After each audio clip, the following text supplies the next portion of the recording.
11일 기준 확진자가 5만 3천 명이 넘어서며 2만 명이 넘는 생명을 잃었습니다. 그런데 지금 미국 본토뿐만 아니라 전 세계에 파견되어 있는 미군들까지도 심각하게 흔들고 있다는 말이 나오고 있습니다. 미국 핵추진 항공모함 시어도어 루즈벨트호에서 11일 현재까지 550명이 감염된 것으로 나타났습니다. 초반에 루즈벨트호 크로지어 함장은 확진자가 100명이 넘자 승조원의 상륙을 허락해달라는 간곡한 서한을 미국 수뇌부에 보냈습니다. 크로지어 함장은 서한에서 우리는 지금 전쟁 중이 아니다. 장병들은 죽을 필요가 없다며 하선시켜줄 것을 간곡히 요청했으나 이 서한을 본 모들리 해군 장관 대행은 이 서한이 지역 언론에 공개된 것을 문제삼아 크로지어 함장을 전격 경질 조치했습니다. 이 사실이 알려지자 큰 논란이 되었고 모들리 대행은 크로지어 함장에게 사과하고 자리에서 물러났습니다. 그런데 이 루즈벨트호 사건이 베트남에서 비롯됐다는 사실들이 밝혀지고 있습니다. 루즈벨트호는 3월 초순 베트남 중부 다낭에 정박하여 교례를 가진 후 2주 후에 승무원의 감염이 최초로 발견되었습니다. 루즈벨트호는 남중국해에서 중국의 패권적 행동을 견제하는 목적으로 훈련을 하며 베트남에 들렀던 것이었습니다. 이 시기에 베트남 정부는 청정국이라 자랑하며 16명 감염자 중 15명이 완치했다고 주장한 바 있습니다. 이 때문에 아무런 의심 없이 베트남 다낭에서는 양국의 국교 정상화 25주년 기념식 행사가 열렸습니다. 행사 이후 단 한 명의 확진자가 없었던 루즈벨트호는 최초 확진자가 3명이 나오고 2주 후 결국 500명이 넘게 감염된 것입니다. 또한 지난 6일 주한미군 72명의 확진자가 나왔다는 보도가 나왔는데 나중에 주한미군이 아닌 것으로 확인되었습니다. 미군은 구체적으로 어디서 검사를 요청한 것인지 밝히지는 않았지만 주한미군 측이 우리 정부에 검사를 요청한 것은 루즈벨트호에서 대규모로 확진자가 발생한 시점과 거의 일치했습니다.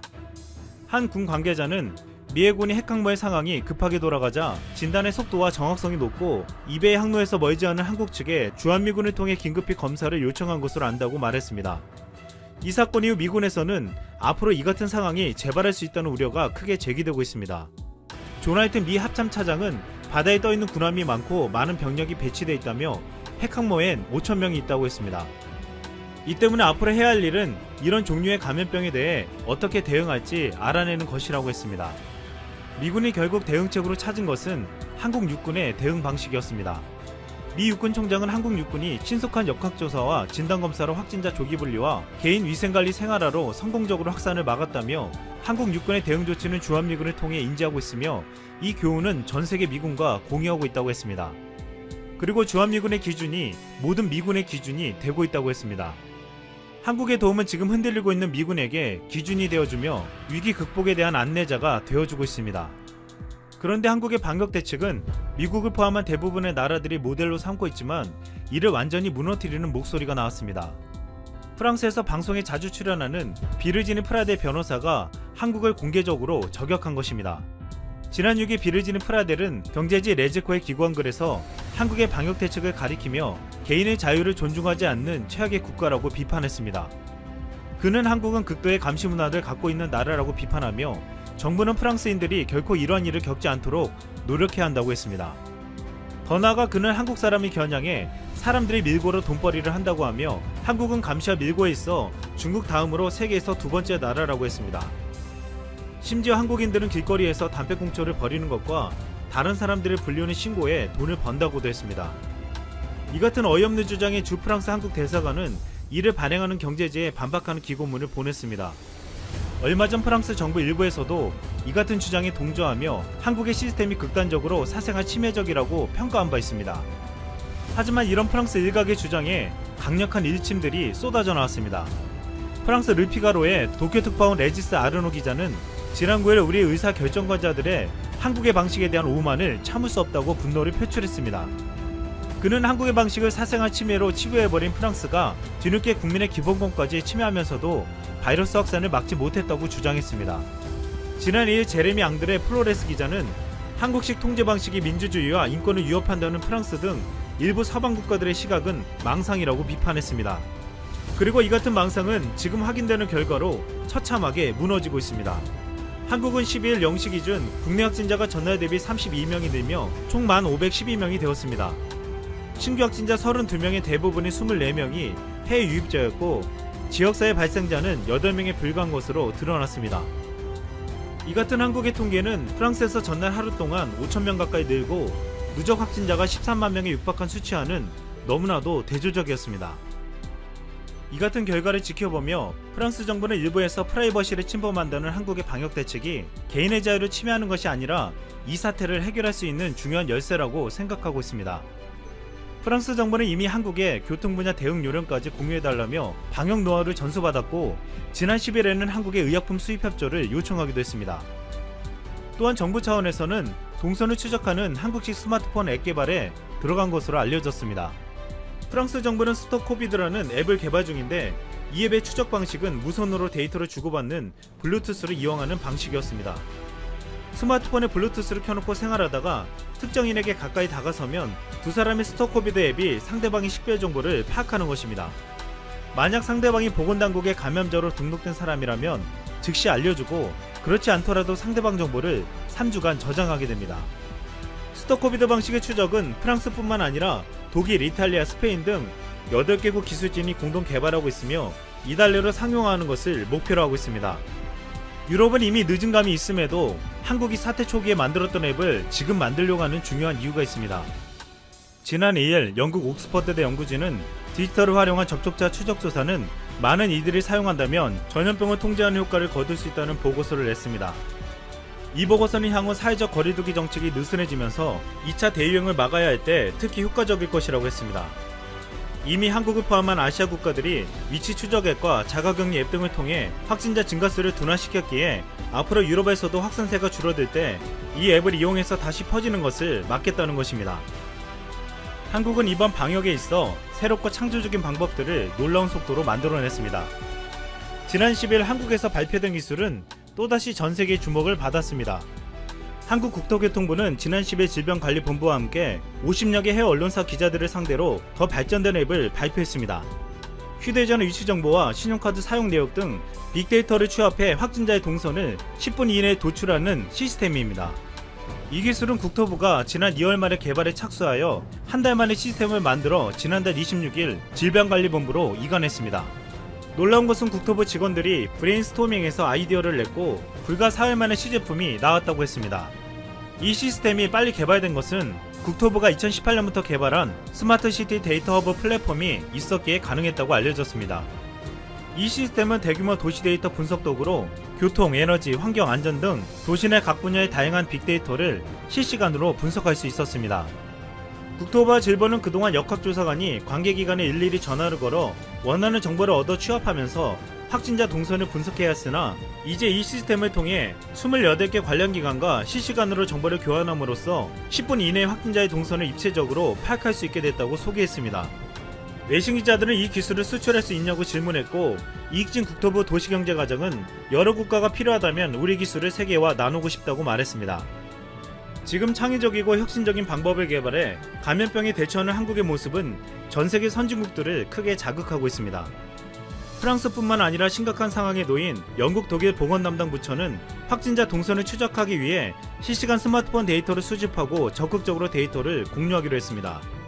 이들 나라에서도 프라이버시 보호단체가 반발하기도 했지만 유럽연합 데이터 보호당국은 최근 비상 상황에선 공공이익이 일시적으로 개인정보 보안 강화 정책에 우선할 수 있다는 입장을 보였습니다. 안타깝게도 유럽의 선진국들은 치명적인 피해를 입고서야 개인의 자유보다 다수의 생명이 더 중요하다는 것을 깨달은 것입니다. 그런데 이 같은 상황 속에서 일본은 스마트폰 앱을 만들어 따라하기도 힘들다는 말이 나오고 있습니다. 한국은 스마트폰 보급률이 95%로 세계 1위이고 신용카드 사용률도 세계에서 가장 높은 수준입니다. 이에 반해 일본의 스마트폰 보급률은 66%밖에 되지 않고 신용카드 사용률도 현저히 낮습니다. 따라서 신용카드 사용 내역이나 스마트폰 위치 추적 등을 활용하는 앱으로 확산을 막는다는 것은 힘들다는 것입니다. 일본은 11일 기준 신규 확진자가 743명이나 추가되며 나흘째 최다 기록을 경신 중입니다. 일본은 스포츠 선수, 연예인들이 연이어 확진되고 지난 10일에는 외무성 영사국장까지 확진 판정을 받았습니다. 이 같은 상황에 아베 총리도 8일부터는 외부 인사의 만남을 줄이고 있고, 매년 야스쿠니 신사에 참배해온 일본 의원들이 올해는 감염 우려를 이유로 참배하지 않기로 했다는 보도까지 나왔습니다. 일본은 뒤늦게서야 드라이브스루, 대규모 검사 등 한국의 방식을 따라서 긴급 조치들을 취하고 있지만 이제는 확산을 막는 것이 쉽지 않아 보이고 있습니다. 지난 8일 일본의 SNS에서는 한국의 대중교통에서 찍은 사진들이 화제가 되었습니다. 한국은 감염을 막기 위해 버스와 지하철에 소독기용 손잡기를 만들고 지하철에도 소독용 발판, 전자동 손소독기를 설치한 사진이었습니다. 이를 본 많은 일본 네티즌들은 왜 일본에는 이 같은 일을 하는 사람이 없냐며 한국은 아이디어의 실행화 속도가 빠르다고 감탄했고 방역에 있어 한국이 압도적으로 앞서고 있다고 토로했습니다. 한국이 방역에서 그동안 보여준 놀라운 모습은 이번 선거에서도 보여주고 있다는 평가가 나오고 있습니다. 지난 10일에서 11일까지 이틀간 이뤄진 사전투표 결과 26.69%의 역대 최고 사전투표 투표율을 기록해 외신에서도 큰 관심을 나타냈습니다. 미국 외교전문지 디플로매트는 10일 한국 선거 결과에 관계없이 세계는 다른 국가들 대부분이 폐쇄된 상태에서 전국 선거를 공정하고 효과적으로 개최할 수 있는 한국의 능력을 지켜볼 것이라고 예상했습니다. 헌법 원칙을 지키면서 공공안전을 보호하는 한국 선거는 다른 국가들이 한국 선거 운영 등을 모방하도록 유도할 수도 있을 것이라고 평가했습니다. 최근 전 세계 감염병 사태는 각국의 선거 일정이나 형태 결과 등에 큰 영향을 미쳤습니다. 프랑스는 지방선거 결선 투표를 6월로 미뤘고 미국은 일부 주에서 대선 후보 선출을 위한 투표 방식을 우편 투표로 바꾸는 등 큰 혼란이 있었습니다. 지난 2월 무리하게 총선을 치렀던 이란은 투표 당시 이렇다 할 보호장치가 없어 이후 확진자가 늘었다는 오명을 받았습니다. 과거 어느 때보다 전 세계 주목을 받고 있는 한국의 선거는 지금 치러지는 것만으로도 부러움을 사고 있습니다. 이제 한국의 선거가 성공적으로 마치면 이것마저도 세계의 모범이 될 것으로 보이고 있습니다. 프렘푸시 영상을 다 보시면 오늘도 재밌는 세계 소식을 정리해 푸시뉴스에 올려두었으니 많은 시청 부탁드립니다. 일본에서는 지금 전국적으로 C19의 항체 검사가 진행 중에 있습니다. 전체 인구 중 몇 명에게 C19가 전파되었는지를 파악해서 장기적으로 제2파와 제3파에 대응하겠다는 것입니다. 그러나 일본의 항체 검사가 90%가 부정확한 것이었다는 조사 결과가 폭로되었고 아베 정부의 이러한 항체 검사 퍼포먼스 생쇼를 비난하는 전문가들의 의견도 많습니다. 하늘이 내린 특수 체질이라고 자랑하던 일본인들이 뭐 그리 불안한지 항체 검사에 몇만 명이 몰려들어서 엄청난 경쟁률을 보이고 있답니다. 일본에서는 대대적으로 C19에게 노출되었는지를 확인하는 항체 검사가 도쿄도와 오사카부, 미야기현에서 6월 1일부터 시작되었습니다. 도쿄도는 각 구마다 주민 1000명씩 총 3000명을 주민 기본 대장으로부터 무작위로 골라서 체열 등 검사에 협력을 부탁하는 식입니다. 결과는 6월 하순에 본인에게 직접 전달됩니다. 오사카부에서는 3000명 모집에 57,000명이 응모해서 선택했으며 6월 3일부터 진행이 된다고 합니다. 이번 항체 검사는 체열을 해서 확인하는 방식으로 세계 도부연에 설치되어 있는 검사실에서 본인 여부를 확인하고 자세한 안내 비디오를 시청한 후에 체열실로 입장하는 식으로 진행이 된다고 합니다. 지금 일본에서는 나도 항체 검사를 받고 싶다 라는 사람들이 몰려들다 보니 일반 서비스 업체나 기업 등에서 개별적으로 항체 검사를 하는 붐이 일고 있습니다. 헬스장을 운영하는 한 업체는 원하는 이용객과 트레이너 등 모든 직원을 대상으로 C19 항체 검사를 무료로 실시한다고 발표했습니다. 스스로 소량의 혈액을 검사 키트에 넣으면 15분이면 결과가 나오는 형식으로 진행이 됩니다. 보통의 임신 테스트기와 유사한 형태입니다. 소프트뱅크는 지난 5월 말에 직원 200여 명을 대상으로 항체 검사를 실시한 결과 모두가 음성으로 판정이 되었습니다. C19가 스쳐 지나가지 않았다는 거죠. 또 다르게 표현하면 C19가 곧 올지도 모른다는 말이 되는 것입니다. 결국 항체 검사는 안 해도 불안하고 해도 찜찜하다는 말이 나오는 이유입니다. 그러나 일반 국민들이 워낙 불안해하니까 간이 키트를 가지고 전 국민들에게 항체 검사를 해주는 나라들이 많습니다. 또 간단한 체열로 10분 만에 확인이 가능한 간이 키트까지 개발이 되다 보니 그냥 쉽게 다 해주는 검사가 되어버린 것입니다. 해도 불안하고 안 해도 불안하면 일단 해보고 싶은 것이 사람의 심리니까요. 그런데 문제는 항체 검사는 부정확하다는 것입니다. 결국 한국처럼 PCR 테스트를 하는 것에 승부를 걸어야 하는데 그럴 능력이 안 되는 국가들은 쉽게 항체 검사의 유혹에 빠지는 것입니다. 이미 이렇게 항체 검사가 엉터리라는 것은 미국에서도 문제가 되었습니다. 50% 가까이의 데이터가 오류가 발생해서 중요한 정책 결정의 근거가 될 수 없다고 미국 질병통제예방센터가 5월 27일 발표한 바 있습니다. CDC는 여러가지 이유로 항체 검사 결과로 학교와 기숙사, 직장 등이 개학과 업무 개시의 근거 자료로 결정하면 안 된다고 견해를 밝혔습니다. 일본에서도 이러한 항체 검사의 결과에 대해 이미 많은 위험성이 지적이 되었습니다. 특히 일본에서는 항체 검사의 부정확성에 대한 연구가 이루어졌다는 것입니다. 연구 결과가 충격적인 것은 항체 검사의 결과가 정확하지 않다는 사실입니다. 도쿄대학 첨단과학기술연구센터가 확인한 바에 의하면 항체 검사에서 양성 반응을 보인 사람의 약 90%가 대형 장비에 의한 추가 정밀 검사에서는 음성으로 나왔다는 것입니다. 센터에서 680명을 항체 검사한 결과 58명이 양성 반응을 보였는데 다시 정밀 검사한 52명이 음성으로 판정되었다는 거죠.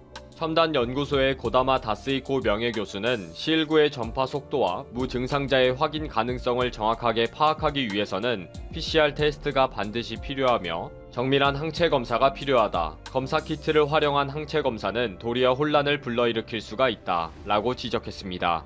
후생 노동성이 실시하고 있는 국가의 항체 검사는 함정이 있으며 전혀 과학적이지 않다고 전문가들이 비판하고 있습니다. 이미 5월 15일에 후생 노동성이 도쿄도의 양성률은 0.6%라고 발표한 적이 있는데 그 항체 검사는 불확실하다는 것입니다. 시카고대 명예교수인 나카무라 교수는 일본의 과학은 엉터리이다. 전혀 앞뒤가 맞지 않는 숫자 노름을 하고 있다. PCR 테스트를 진행하지 않으면서 국가에서 진행하는 항체 검사로 전체 상황을 파악할 수 없다. 후생 노동성의 발표는 경솔하다. 라고 지적했습니다. 요미우리 신문의 이번 보도는 국내에서도 소개되면서 일본의 부끄러운 모습이 알려지기도 했습니다. 그럼에도 불구하고 갑자기 아베 정부는 항체 검사로 일본 국민들의 의구심과 불안을 해결하려는 꼼수를 쓰는 것입니다. 결과를 놓고 또 무슨 하늘이 내린 특수 체질론이 나오지 않을까요? 이런 상황에서 일본에서도 일본에는 무서운 제2파의 위험이 높을지도 모른다고 경고하는 전문가들이 많습니다. 한국보다 불행한 일을 더 많이 당한 결과에도 불구하고 PCR 테스트를 축소시키면서 문제를 숨겨왔으며 아무런 과학적인 근거나 데이터도 없이 비상사태 선언을 해제했다는 것입니다. PCR 테스트를 축소하고 엉터리 의료 시스템과 아베 정권을 비판하지 못하면서 엉뚱한 소리만 늘어놓은 일본인들이 그동안 많았습니다. 책임감이 있어야 하는 일본 의사회에서는 PCR 테스트도 확대할 필요가 없다는 등의 주장들이 힘을 얻기도 했습니다. 항체 검사도 필요 없다면서 일본인들은 특수 체질이다. 일본인의 몸에는 X인자가 있다. 라는 극단적인 주장까지 나왔습니다. 큰 소리는 뻥뻥 치면서 오늘 도쿄도에서만 30명이 넘는 최종 판정자가 나왔습니다. 비상사태를 다시 검토한다고 하네요. 항체 검사로 또 무슨 엉뚱한 소리 할지 궁금해지네요. 일본인들이 알고 보니 외계인 핏줄이라든지 어벤져스 집단이었다는 소리가 나오지 않을까 싶네요.